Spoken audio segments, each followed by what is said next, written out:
Well, hey, everybody, welcome to the Seeing Ability podcast, where we're having a conversation about the world of persons with disabilities. And that means we're going to be talking in some cases to adults who grew up as that kid with a disability, to their parents, and to a variety of people that support this community. Sometimes it's going to be educators, folks in nonprofits, or in healthcare. Now, first of all, I know you got a lot of choices when it comes to podcasts, so I appreciate you listening in with us today. I think you're going to really enjoy this podcast because we've got a mom on here. There's a lot of moms that listen to this podcast. And later we're going to be joined by a very special guest with her son. So first of all, Karen, welcome to the podcast. Thanks, Jim. Thanks for having us. We appreciate it. Well, glad to have you here. Now, my audience knows that even though we're talking about the world of disabilities, we're all just people. So we like to do what we call the Fast Four, which are just some silly personal questions to get to know you a little bit better. Now, we do have the good folks at Reliable Tech Help that are sponsoring the Fast Four. So remember, for all your tech needs, call Reliable Tech Help 502-797-7399. And that's tech with a K, not a CH. Number one, Karen, what's your favorite sweet food? Actually, it would have to be chocolate. I am a dedicated chocoholic, so I love it. I love it. You're safe here. Number two, if we were to check your playlist, what's a favorite band, favorite song? What are you listening to? I am still stuck in the 80s, so it would probably have to be any kind of pop music from the 80s, Madonna, Backstreet Boys, NSYNC, all that. I love the 80s music, and I'm proud to say my 20-year-old loves 80s music too, which is great. What about a favorite streaming or TV show that you're watching these days? So we are not really series people, but we are addicted to the Food Network. And so we watch that religiously, yes. Okay, the Food Network. And then you're there in Florida, so you're already kind of in paradise. But if you were to be whisked away to another location anywhere in the world, where would it be? Actually, we've been there many times, but I love going to the Caribbean. So I would probably have to go with that. Well, super excited to have you guys on. I know there's some people I talked to when they heard you were going to be on the podcast. They're like, oh, yeah, I follow Caleb and their story online. But tell us a little bit about, for those who don't know you guys, just your family, how it all got started, his birth and kind of you getting thrown into this world of parenting a child with a disability. Sure. So we have 3 older kids. 2 are from my husband's first marriage. And then we have a daughter, Courtney. And Courtney was 17 when we found out we were pregnant again. And so that was a shock. And then fast forward about 9 months, and we came to find out at birth that Caleb had Down syndrome. So it was a surprise all the way around. I was an older parent. We were both older parents. And so it was really not as, I don't want to say devastating, but it was not as sad of an event. I know a lot of people have diagnosis birth stories that, are just horrific, where, people are screaming and throwing chairs and stuff, but ours was not really that way. And we accepted Caleb and his diagnosis very early on and got involved in the community. And I think that did him a huge service, because we got to know people got to know him. And, we were involved from the get-go. So. Yeah, that's interesting that perspective, having been a parent already, maybe gave you a little bit of confidence to know we can handle. Once you're a parent, you might have that confidence to know we can sort of handle anything that gets thrown at us. This is a very unique thing, but it's still just something that gets thrown at you, correct? Yeah, it was very surprising.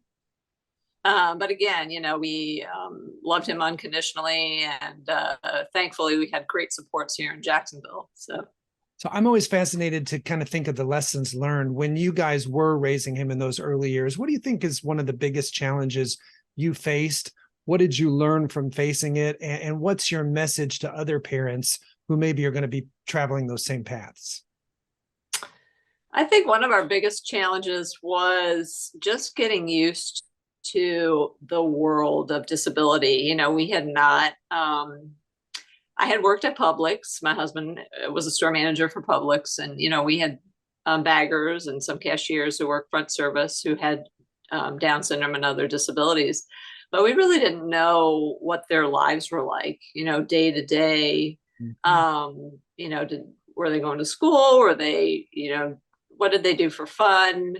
Et cetera, et cetera. And so really to be more involved in that community and, starting off with therapy, number one, when your child is born with Down syndrome, you're pretty much tossed into the world of therapy right away, and he started off with 4 therapies right off the bat. So Wow. at any given day, we were either traveling to therapy or therapy was coming to us. And so that was a challenge, just kind of getting used to that schedule. But really, I think the biggest thing for us was just making sure that we made time for our other kids and just doing the best things that we could do for Caleb to make his journey better. And having made that adjustment, what do you think is your biggest piece of advice in that transition for newer parents? Absolutely, hands down, get involved. Get involved as soon as you can. Digest that diagnosis and come to terms with it.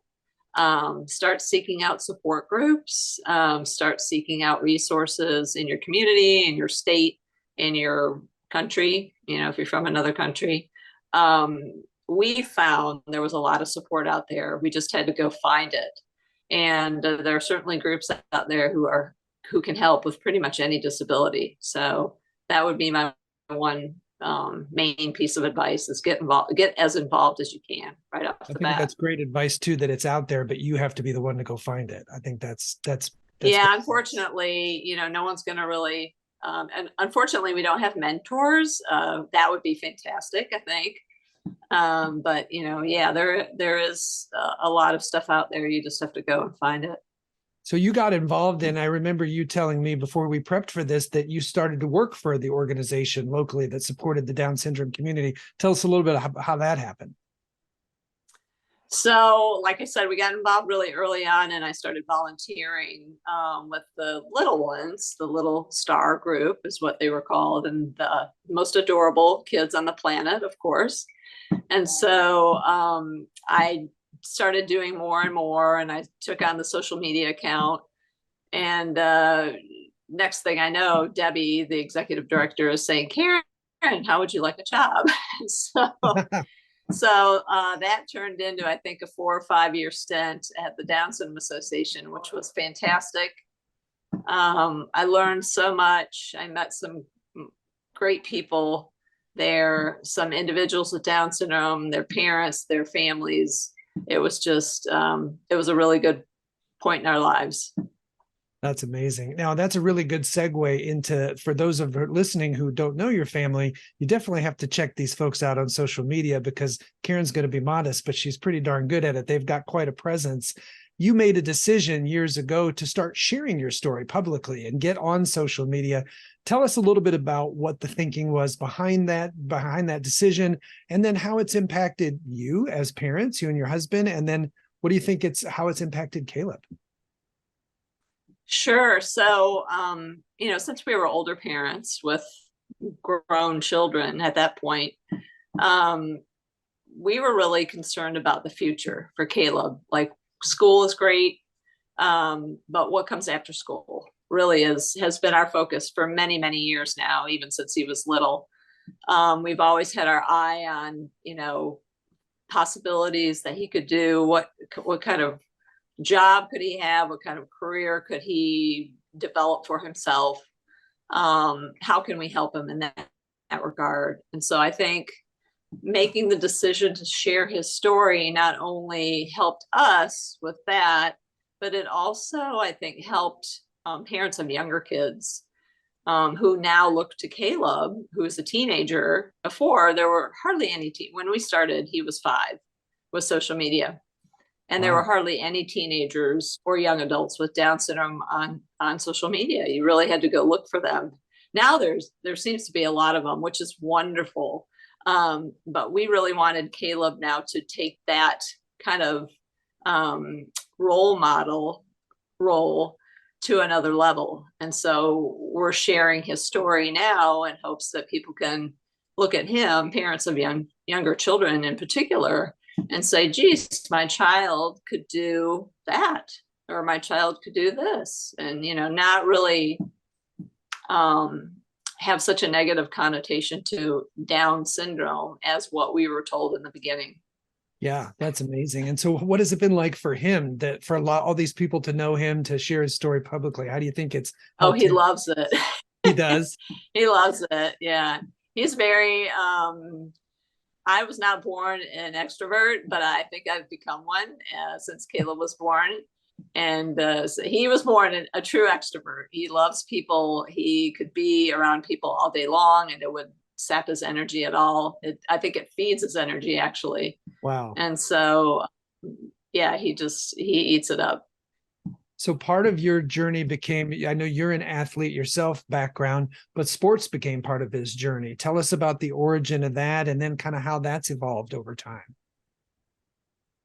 Well, I think it really started with me being an athlete, being a runner for most of my life.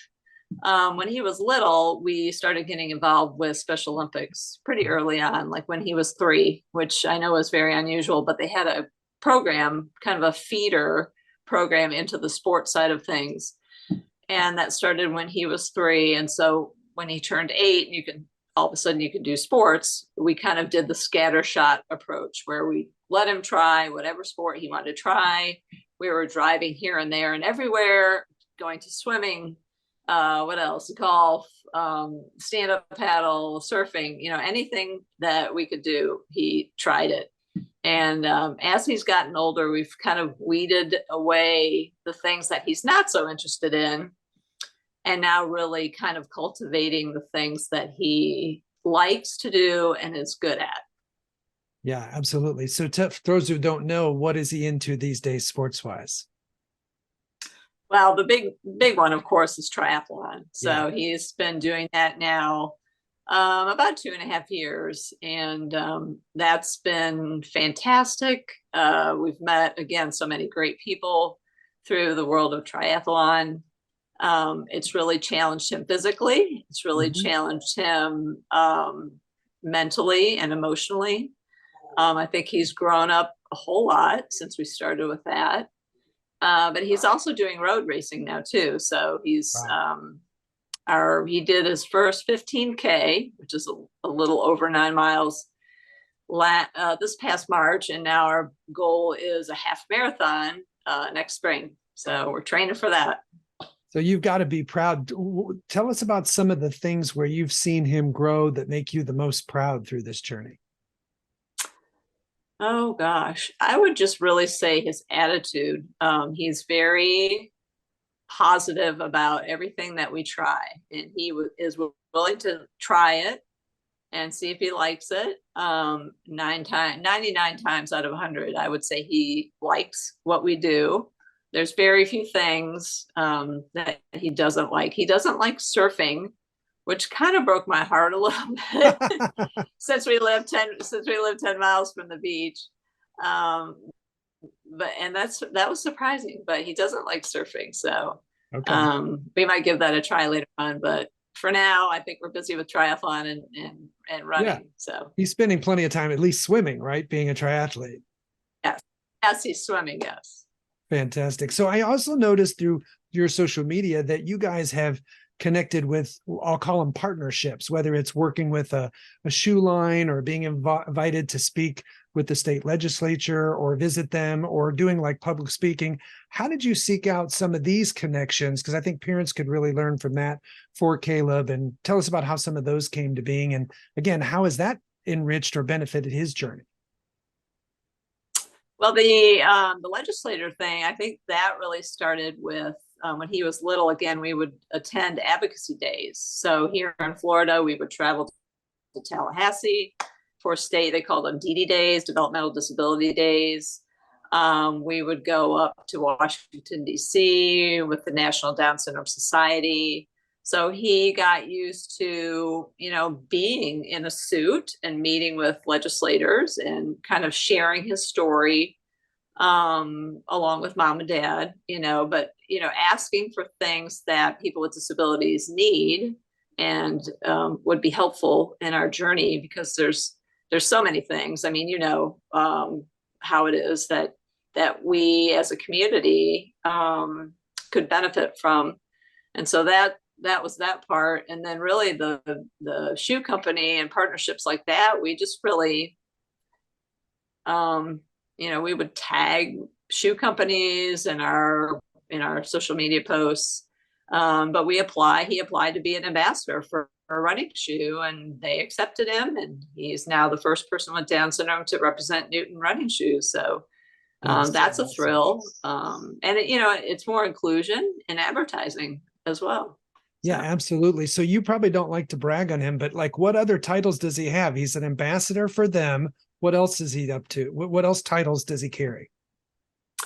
He's the first member with Down syndrome, I think, on Team Zoot, which is a triathlon team across the country. Wow.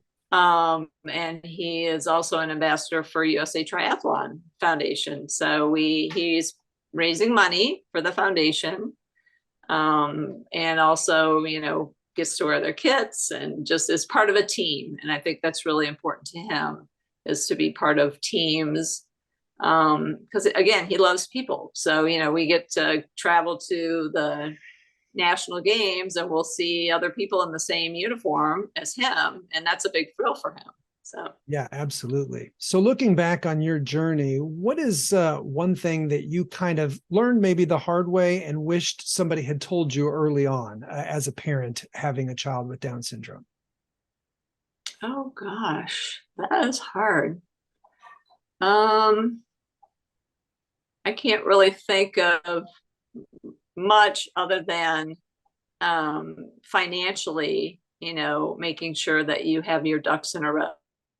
We knew nothing about special needs trusts or ABLE accounts or anything to do with that piece of the disability puzzle. Yeah. So learning all that was, we were kind of behind the 8 ball on that, but we have some really great resources here in Jacksonville, and they were very helpful to get us up to speed on all that. So again, it's something that people with disabilities and caregivers and family members need to pay attention to, because it can affect you down the line. So if a group brought you in to speak to maybe some young parents, they've got kids that are, let's just say 6 or under, that have been diagnosed with Down syndrome, and you had to give them 3 big tips, like 3 keys to success, 3 things that you've learned along the way, what do you think those would be? Absolutely. Number 1 would be, again, get involved in your local community. Seek out those support organizations who can help you with your journey. And closely behind that would be meet other families, meet other families who are traveling the same road as you, connect with them. They're going to be so helpful in the long run, especially those families with kids who are just a little bit older than yours, because, they've just lived it, not necessarily parents with kids who are 10 years, older than yours, but maybe just like 3 or 4 years older. They might know some good teachers or some great, places to visit for your kid as well. So Karen and I have been joined by a very special guest, Mr. Caleb Pruitt. First of all, Caleb, thanks for being on the podcast. And how are you doing today? I'm good. Now, I understand your mom said, and I see on social media, you're involved in triathlon. So I know that involves swimming, biking, and running. So which is your favorite of the 3? My baby swimming. The swimming. Okay, there you go. I like that. So now I want to ask you a question. I know your mom's a runner, and let's talk about running. Now, there are some people that absolutely love running. There are other people that think runners must be crazy. That sounds like some kind of torture to be out there running. But for you, what part of running do you enjoy the most? So much with mom. And who else? Baby, I'm great. Evelyn is his niece. Yes. Okay, so you like to run with your mom and Evelyn. So, Yeah. your mom said you're a people person. So it sounds like the best thing you like about running is being out there with other people. Yes, he was. He was also going to say his partner in Special Olympics, who is Steven. His name is Steven. He's a wonderful young man, and so he helps Caleb with triathlon and running events too. Oh, wow. But he is like his guide. So if there's if there's any question about safety on the course, or just knowing when to move from the swim to the bike, all the Yeah. things that are involved in. So Steven's right there alongside Caleb. And That's so pretty cool. So they must be close. yeah. So Yeah. friends, I think he means to say running with friends and family. He really likes that part of it. That makes sense because he's a people person. I love it. So now I understand, I think I've seen online that you like pro football and NFL. So do you have a favorite team that you root for? One team with Jacksonville. Jacksonville what? Jacksonville Princess. Jacksonville Jaguars. Blue Jaguars. Jaguars. Jacksonville Okay. Jaguars. So Yeah, so they you like Football. you like Duval. Trevor Lawrence in the gang, right? I think he's been to a Waffle House or two, if I've heard correctly. Is that There right? you go. Okay, now I asked your mom this question earlier, and she told me, what is your favorite sweet food to eat? Ooh, my food is chocolate. Yeah. Oh, you're just like We have your the- mom, two chocoholics. Thomas. Okay, We're two very, chocoholics. We have Yeah. a shelf in our kitchen that has chocolate on it, don't we? I can just show you. No, we're just Oh, All right. Yeah, it's hard to see chocolate on a podcast. But now these days, a lot of young people are going to concerts and everything. There's all these Swifties out there. For you, what's your favorite music or performing group? my music is Bubba's Boys. Backstreet Boys. Oh, the Backstreet Boys. I like that. Okay, very good. That's kind of old school. You got, oh, there you go. They might be looking for other members. You never know. Maybe they're going to have a reunion. I like that. So now, have you started to think about, I know you're pretty young still, but when you get older, you started to think about what you might want to do for a job? Or I think sometimes people say, what do you want to be when you grow up? Yeah, we talked about this. What's some things that you're doing now that you can do when you're out of school? That would be Your cookies. Yeah, cooking. Yeah, Caleb's got a cookie company. Oh, wow. So His own Caleb's- cookie company. So didn't he used to, back in the day, didn't he do a lot of cooking on social media too? Yeah, especially during COVID. We really Okay. kind of that up. But Oh, now he has a cookie. Mom. So he has a cookie company. You have talking? Yes, we're talking. Yeah, we have That's some. fantastic. So Use some cookies, brownies, maybe cake. Yeah. He wow, loves you're making me snacks. hungry just saying this. First it was chocolate, now it's cookies, brownies, and cake. I'm gonna get hungry if you keep this up. So when you're not in school and you're not working out, and I know working out is a lot because you've got to practice swimming and biking and running, and I'm tired just thinking about it. What else do you like to do for fun when you're just chilling and hanging out? What do you like to do? Ooh, What's your favorite video game? my bird games is Just Dance. Just Yes. Just Dance. Okay, Caleb's a so dancer. Yeah. you're a dancer. Okay, so video games and doing Just Dance. I could see that. All right, and then when you're around other people, people that you meet who have Down syndrome and other friends of yours, what do you think you say is the best thing for parents to help kids who are have any kind of disability? What's the biggest thing you could tell them? I say no limits. No limits. No limits. Okay, so yeah, just anything's possible, which you're kind of proving that every day, right? With everything you're doing, running a 15K, that's like I think 9.3 miles. That's pretty darn long. Congratulations. That's pretty great. And then didn't you recently do a 5K by yourself, like not with other people? You ran with all these people in this big crowd, but you did it by yourself. Is that true? Oh, yep. That is fantastic. Wow, that is great. Well, I appreciate you joining us to be on the podcast. I mean, I know there's a lot of people out there who follow you on social media, and like your mom said, you're kind of something they look up to as Yeah, far Mom. as having teenagers. So thank you so much for being here. Karen, anything you want to add that you think is important for parents that are along this journey? What would be your final message? I would kind of, no limits has really kind of become our hashtag after Caleb's crew, of course, but Yep. Me. really that's kind of the message that we want to share is that, even if you get a discouraging diagnosis story, if it's a negative from your doctor or from whoever delivers the diagnosis to you, your child is still your child, and they still have abilities and gifts to share with the world. And so my message is really, look to those, look to the gifts and talents that your child has and see how you can work to develop those, because we all can share something with the world. I love that. No limits. What a great message to end on. So folks, thank you for spending your time to listen to us today. We could really use your help. If you got benefits from listening to this today, and I know you probably enjoyed it because how could you not?